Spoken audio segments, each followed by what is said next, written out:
मोदी जी की अपार मेहरबानी और उनकी सरकार के चौतरफा आशीर्वाद के दम पर गौतम अडानी एक बार फिर एशिया के सबसे अमीर इंसान बन गए हैं। फोर्ब्स की ताजा रिपोर्ट ने साफ कर दिया है कि अडानी ग्रुप के शेयरों में ऐसी जादुई हवा भरी गई कि उनकी नेटवर्थ सीधे 90 अरब डॉलर यानी करीब 8.5 लाख करोड़ रुपए के पार निकल गई।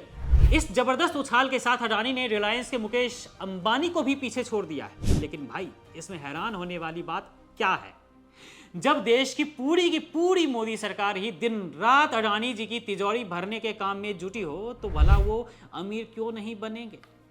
अब जरा देश मित्र अडानी जी का ग्लोबल रुतबा भी जान लीजिए ना आप। इस ताजा उछाल के बाद गौतम अडानी दुनिया के सबसे अमीर लोगों की लिस्ट में 22वें नंबर पर आ चुके हैं, यानी पूरी दुनिया में 22वां स्थान और एशिया में सीधे नंबर 1। वहीं अगर एशिया के बाकी टॉप अमीरों की बात करें तो इस लिस्ट में 88 अरब डॉलर के नेटवर्थ के साथ मुकेश अंबानी दूसरे नंबर पर खिसक गए। तीसरे पायदान पर जापान के मसायोशी सन हैं, जिनकी नेटवर्थ 87 अरब डॉलर है। चौथे नंबर पर क्रिप्टो करेंसी एक्सचेंज बाइनेंस के फाउंडर चांगपेंग झाओ हैं, जिनकी संपत्ति करीब 73 अरब डॉलर है। और पांचवें नंबर पर चीन के टिकटॉक वाले झांग यिमिंग आते हैं, जिनकी नेटवर्थ 68 से 69 अरब डॉलर के बीच घूम रही है। यानी अडानी जी ने इन तमाम दिग्गजों को पीछे छोड़ते हुए एशिया के आसमान पर ही कब्जा कर लिया है। लेकिन साहब, अडानी जी को इस मुकाम तक पहुंचाने के पीछे जो सरकारी क्रोनोलॉजी है वो बड़ी दिलचस्प है। विपक्ष तो खुलेआम कहता है कि प्रधानमंत्री मोदी जी का एक ही एजेंडा है, विदेश जाऊंगा, दोस्त को धंधा दिलाऊंगा और उसे खूब अमीर बनाऊंगा। आंकड़ों को देखिए, ये कोई संयोग नहीं है बल्कि पूरा का पूरा प्रयोग लगता है। अभी हाल ही में फरवरी 2026 में नॉर्वे के सॉवरेन वेल्थ फंड ने अडानी ग्रीन को ब्लैकलिस्ट किया और ठीक 3 महीने बाद मई 2026 में मोदी जी पूरे 43 साल बाद नॉर्वे के दौरे पर पहुंच गए। आरोप है कि वहां सिर्फ दोस्त की सिफारिश करने गए थे। इतिहास गवाह है, जून 2015 में मोदी जी बांग्लादेश की पीएम से मिलते हैं और 2 महीने बाद अडानी की बिजली डील पक्की हो जाती है।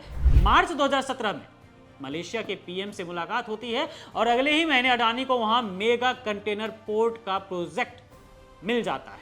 जनवरी 2018 में इजराइल के पीएम से मुलाकात हुई और दिसंबर में अडानी वहां मिलिट्री ड्रोन बनाने का काम शुरू कर देते हैं। जून 2018 में सिंगापुर के पीएम से मुलाकात के ठीक बाद वहां की कंपनी अडानी पोर्ट्स में 1000 करोड़ रुपए का निवेश कर देती है। यही कहानी श्रीलंका, नेपाल, तंजानिया, केन्या और वियतनाम में भी दोहराई गई। नेपाल में मोदी जी की मुलाकात के बाद अडानी को वहां के एयरपोर्ट का काम मिल जाता है। तंजानिया के राष्ट्रपति से मिलने के बाद वहां का बंदरगाह 30 साल के लिए अडानी के हवाले कर दिया जाता है।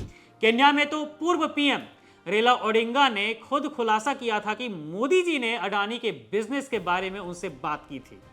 साफ है कि साहब जहां जहां कदम रखते हैं अडानी जी के लिए बिजनेस के नए दरवाजे खुल जाते हैं। देश के भीतर कौड़ियों के भाव जमीन मिल जाती है इन्हें और देश के बाहर सरकारी रसूख का इस्तेमाल हो जाता है। जब ऐसा वीआईपी ट्रीटमेंट मिलेगा तो अडानी जी एशिया के नंबर 1 क्या, दुनिया के नंबर 1 अमीर भी बन ही जाएंगे।